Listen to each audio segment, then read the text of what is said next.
Welcome, gamers, to the GAU Gamer Summit. I am Eric Rickety Beans, or Beano, and we got Andy. Andy, Game Diplomacy, Lanique. Hello. Hi, I'm Frank. Frank Duran of Real Books Don't Have Batman podcast. Happy to be here. I'm just Oz. It's Sanguinary Oz if anyone wants to game online.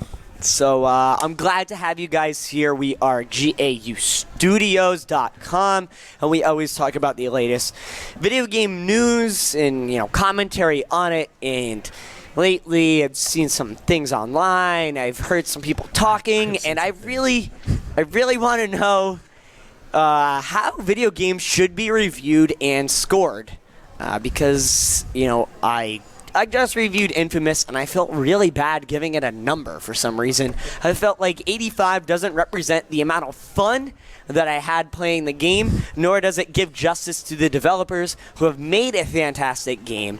But I think that, video games come down to a lot of things. Everybody has a different experience when they play a video game. Some people are not as skilled as others. Some people just don't have experience with the genre. And really, how should we approach reviewing video games, not only as GAU Studios, but as a gaming community as a whole? Who wants to go first? I think we all have opinions on this. We all do. So deep opinions. So, okay. So when it comes to reviews, the numbers have a tendency to drive me insane. Because what happens is that immediately kind of stabs your perception of the game immediately. For example, one of my favorite games ever ended up getting a score of 7 once, actually. Devil May Cry? Yes. Nice. Devil May Cry 3. I'm in the lead. I'm in the lead with points. Ready? Points? It actually didn't get the world's greatest score. Neither did Catherine. Neither did most of the Suda 51 games. Those games are literally almost sold out everywhere. They're hard to find. When I hear that and I see the number, I was just like, well, suddenly that doesn't matter anymore. So what are the opinions of the games? So if I had to pick a scoring system, I would just give me a bullets, please. I think bullets do more for me than numbers. And if I can do away with something, star ratings, get them out of here. And I'm okay with percentage or 1 out of 100. Yeah, I was gonna say I hate stars. Yeah. I never understood that. Out of 5 stars was never my way of rating. I do movie reviews all the time, and I like having that big of a scale, 1 out of 10, to rate something, because 1 out of 5 is such a small. It's such a small area. You could be like, it's a 4 out of 5 game, and it would still be like, I had fun playing it, but it's not that great. Like that. But if you give a 9 to something, that's a damn good game. It should be, yeah. But 4 out of 5, you're like, yeah, 4 out of 5. But 9 out of 10, you're like, okay, I gotta go play this game. What do you guys like better? I feel like there's so many standards. Okay, so Metacritic does out of 100. Yep. And then Game Informer does a letter grade, which I like. That makes sense. That. Everybody understands that. Yeah. There's a site that does the star system, movies. Yeah. There's another system that's 1 through 10. There's another one that's 1 through 5. There's just so many. I think the one that makes the most sense is I like the way Game Informer does theirs. So theirs, whether they're online or in the magazine, they give you, like you said, they give you 5 bullet points. It's like a plot synopsis. They talk about the replay. They talk about the sound. They talk about the quality of the game, and they talk about replayability. Yes. Then they give you an article describing the gameplay and what they liked and didn't like. And then in the bottom right-hand corner, they do a second opinion, which is they'll have someone else review it, and they just do a quick mini paragraph synopsis. Yeah. And then they give their rating. So there's 2 letter grades. So you're like, oh, they gave it a B-, but this guy gave it a B. Yeah. Or something like that. So it's rare that you get a game where you're like, wow, they both gave it an A, and I hated it. But at the same time, I find that all the time. I find Call of Duty Ghosts to be to just be like, Call of Duty. A lot of those big companies, they pay reviewers to do them all, and now you're getting a biased audience. I'm not saying that the game is necessarily bad or necessarily good, but they're biased to be like, well, this is probably a little bit better than I thought it was because I'm being paid. And it's not just paid. It's also sometimes their palms greased a little bit. Hey, we took you out, flew you here. Look, there happens to be dancing girls in here. Yeah. Hey, how bad is our game now? I was going to give it a C, but I'll say B-. Yeah, it does happen. And don't tell me it doesn't. Don't tell me it doesn't. I'm going to tell you it doesn't, but I'd be lying. Exactly. I honestly feel like it really happens more of IGN, if I have to pull a name out of a hat, giving a good rating to just a popular title because it's a popular title. Because if they gave it an actual real review, then some so many fanboys will decry IGN and never go back because they reviewed their favorite series with a poor score, which I think is unfair. I don't even think we should have any points at all because a game is your own personal experience. If you like a game, you like a game. If you don't like it, you don't like it. And that's why I like the second opinion thing in Game Informer, because it's like, okay, as a fan of an FPS genre, I find this game a little bit stale and not as good as other ones. And then somebody else goes, well, I don't play many FPSs, and this was exhilarating. Yeah. Which is cool, which I don't mind that. But I think giving a score is detrimental. Like you said, I was looking up games today. There's an Ubisoft sale on PlayStation, and I'm looking up games like, what should I get? Oh, this one's rated a 7. Yeah. Nope. Like, should I really have tossed it out because it got a 7? Is that their rating system, or are they getting it from somewhere? There are actually user ratings on those as Okay, well. so user ratings I prefer. I feel like Because it's I'd like rather, 1,000 people's opinion yeah, boiled. Like Yeah. Metacritic's that way too, right? It's a like I don't read the critical reviews.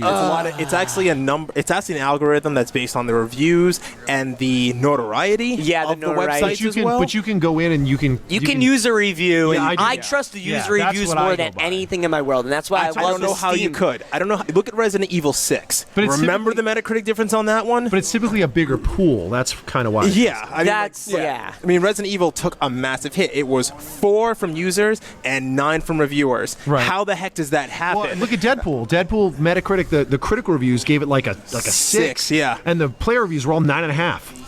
Because the only person who's going to pick up 'Cause and play a critics- Deadpool game is somebody who already loves Deadpool. Critics That's are the thing. I'm different, not going to though. pick Yeah. it up. I don't know Deadpool. Well, I know he's funny character in I the think Lego you have Marvel to game. admit that as critics, we think differently, though. We think when we see a game, you have already been through like 10 games you just reviewed, so you have to compare it to these other games. As a user, you just came and you played, you had fun, so you're like, oh, I gave it a 9 because it was cool. Yeah. But, like, Exactly. That's the way, But, that's like, the way you should be thinking, though. Anyways, like that's part of the reason why I don't really read reviews or follow critics online, because I don't.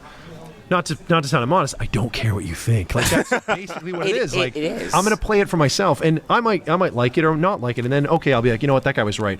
But like, okay, perfect example. So remember the Tron game?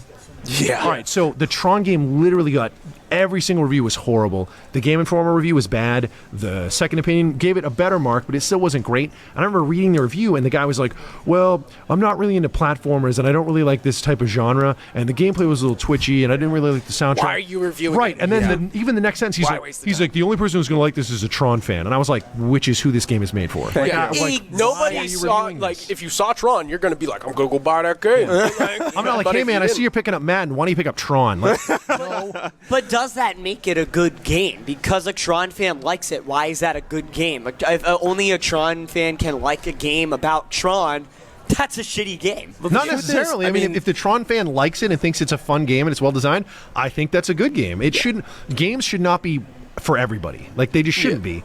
It's Like, the and same that's- thing. and that's what people want. It's That's not why made critics for exist. you. I think that's what has to happen. Is that like people need to realize that not everything is made for you. That like certain things are made for other people. Like the Tron game, that was made for Tron fans. It's not made for I played COD and I want to play Tron. Like it's I love his gamer voice. Why we sound like that? yeah, but They like, all sound like that. they do. It's like it's same thing as movies. No, like you're not going to go see a superhero movie if you don't like superheroes. Like if you, Unless it's the Avengers, and then you'll love but, it. But then you're looking at the point where what's important when reviewing a game, and you don't review a movie of, oh, it was in 1080p and it was in 24 frames per Yeah. second, exactly like a know- movie should be. It's like, how do you judge? You don't judge a movie or a book on its technical merits 100%. I don't know, that You text judge was it in on how HD. I good it really was. enjoyed it. Exactly. You know what though? You know what you judge a game on? How much you paid for it. Because That you is know true. what? This and man- that's the biggest this thing. man. I know you'll agree with Yep. me. When you we spend could go $60 on on for 10 hours on that. Yeah. I know, but the truth is, though, one rating that I actually did try is how much is this game worth to you? You know, people who walk in and say, I want to wait for this to be used because it's $10 cheaper, I'll wait for it to go on sale. Now it's worth my Sometimes money. that doesn't work, which is why you have to tune into our website, because you can watch a review of a game like Two Worlds 2 and they'd be like, I'm never buying that. Exactly. Yeah. But the we truth did is, that for you. though, We took the bullet. Yeah, But, yeah, you know, that if too. you think about it, though, I mean, okay, all of a sudden, okay, you know what, this game is not worth $60, but you know what, it's an okay game. It's $20. Well, I'll buy that. I'll have some fun with it. Right. My money's worth it then. All of a sudden, so how do you feel about your money? Is what we were talking about. That As you is said, the what it movie Yeah. experience, the IMAX experience is a $15 ticket. But it's worth it, bro. You say it's worth it, but if the movie was poor and I paid for an IMAX ticket with 3D and everything else, and I did enjoy the movie, did I get my money's worth? No. I should have waited for matinee. But your eyes did. Yeah, it's the same, you know. I base it on like the brain theme did. park. Like you go to a theme park, you pay $60, you spend the entire day there. If I buy a game and I spend $60, I want a carnival day's worth of content, you know, like that. And if I go see a movie for $20, I want like $20 worth of content. If I'm going to see an old movie, I'm going to pay less. Like you go to old theaters, you pay Coolidge, you pay like $2. Yeah. to Or an some old real movie. theater. Well, Yeah. so that calls into question, you know, should you ever buy a game full price? Then why not always wait? I think Probably should. I think they've gotten smart about it. Like, look at the last the Metal Gear game that just came out. Yep. Yeah, Metal Gear. It Yeah, was don't even $30 Ground Zero. $30 Ground buy, Zeroes. It was $20 originally download. It was originally $40, and then Yep. they were like, "Oh, people are gonna Because mag people it short." cried all over And- the internet. And I've talked to a bunch of my Metal Gear friends, and they love that game. That game is amazing. Like, If you love check it. out Deshaun's review on GAU Studios, you will hear him being like, "Woo!" A lot of self promotion going on. We all do it. It's all good. But I agree. Like, I think that the developers were like, "Oh, you know what? This game's a lot shorter. It's not really a $60 value. It's not even really a $40 value. What if we cut it in half?" Personally, I don't think it was worth $30 because you're paying about $10 an hour. But if you downloaded it, it's $20, Right. which So- is not But what- bad. That's a movie length, and you Right. got like 10 hours of gameplay out of it. $20 for 10 hours. and the that's fans not and the too fans are going to bad. pay That's for it. not Like, bad. and you're basically they're recouping the cost for development, and I get that. I'm not saying that they should be like, "Oh, this game came out, it's not going to be great, so we're going to sell it for $10." Like, I'm not saying they should do that.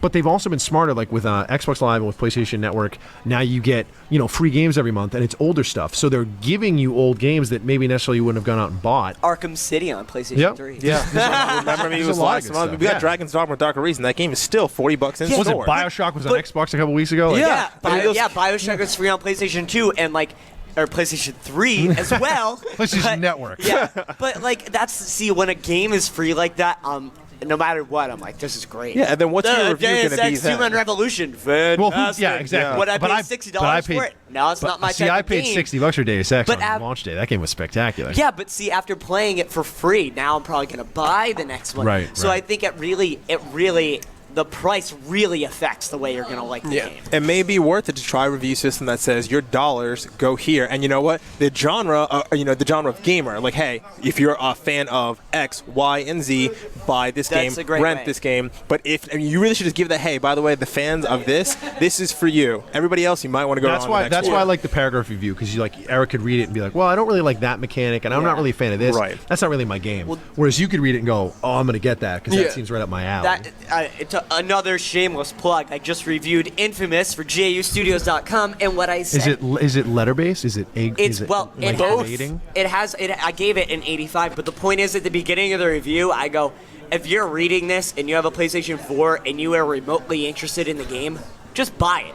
If you wanted a game for that system, you dropped $400 on. Yeah, just buy Buy it. it. Like, you're not gonna dislike it. There's no way you're gonna be like, this is poop. Yeah, But- it's a solid game. I think. I mean, I have fun tagging walls on that game. I don't I know about love you guys. it. I literally, I I was like, love it. I'm having this so much fun right I now. love it. I love it. I think so. What do we think at the end of the day? Like, what rating system would you like to see? Money, what it's worth. What is it worth? So at like, my I give this game $45. Yeah, I mean, this I game would- is worth That would $40. actually be an interesting concept. Cash value for my game. Hey, wait for it to be used, rent it, Right. or it's worth this much. That's the scale it should be on. So Kotaku does, should I buy this game? Yes, wait, or no. Right. And I think a no is harsh. Rather, you could say, wait till it's in the bargain bin for $10 because Right. you know what? You'll have fun if it's $10. But Infamous, like you said, you paid $400 for the console. Buy the $60 game. 'Cause you're gonna like it. Do yourself a solid. Yeah. a really big solid. You got nothing coming out anyway.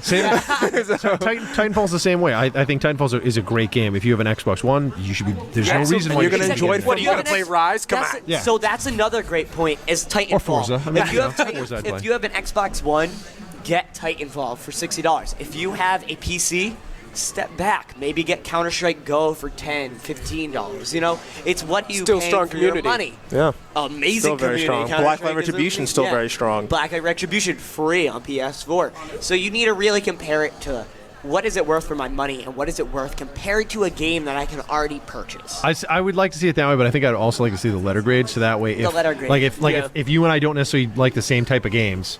No, I'm not saying we don't because we do. But if you let's say you didn't, and I read your review and I'm like, oh well, I don't really like games about superheroes or tagging stuff, but he said I should buy it, so you know what I mean. Like I'm not gonna like it now that I bought it. So Yeah. I like the letter grade with the description, and then like a general rating system that makes sense kind of universally. Well, so you say a letter grade, though, but what are you going to base that letter off? Is this game, did the developers make an A-plus game, or did they make a B game? You're still kind of looking at this Well, no, perspective. I wouldn't grade it. I wouldn't grade it on the quality of the game. Like you'd have to break it up. Like again, we keep using Game Informer as an example, but they do a good Gameplay, job. B. Yeah, they do it like a report card. So there's they do like visual quality. Then they do like story. Then they do replayability. Then they A do for effort. They do audio. They literally break it down, and then they give an overall letter grade, which I'm okay with. Like I like that because then I'm like, okay, well, they said it has a high replayability and the story's okay. You know what I mean? So I can figure out whether or not I'm going to like it on those categories, but then I can also read the description to go more in depth. Absolutely. But Wow.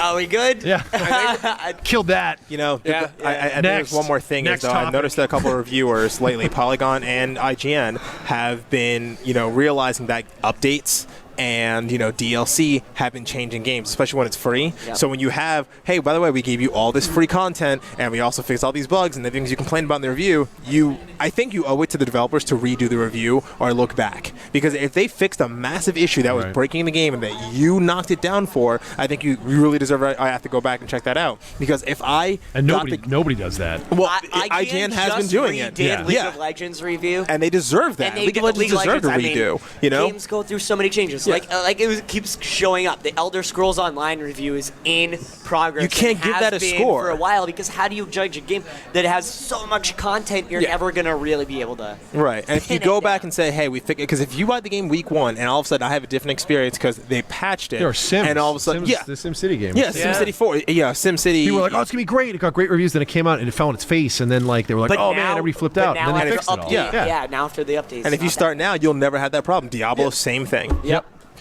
So Great way to sum it up. I think that's all we got. Sum it up. I like that. That was good. some of the summit. Well, I'd like to thank Oz, and I'd like to thank Frank for being our special Thank you. guest, and Andy for joining me on the podcast. We are GAUstudios.com. You can follow us on Twitter and like us on Facebook and all that other social media stuff, but definitely check out GAUstudios.com. That's all we got for tonight. Game on.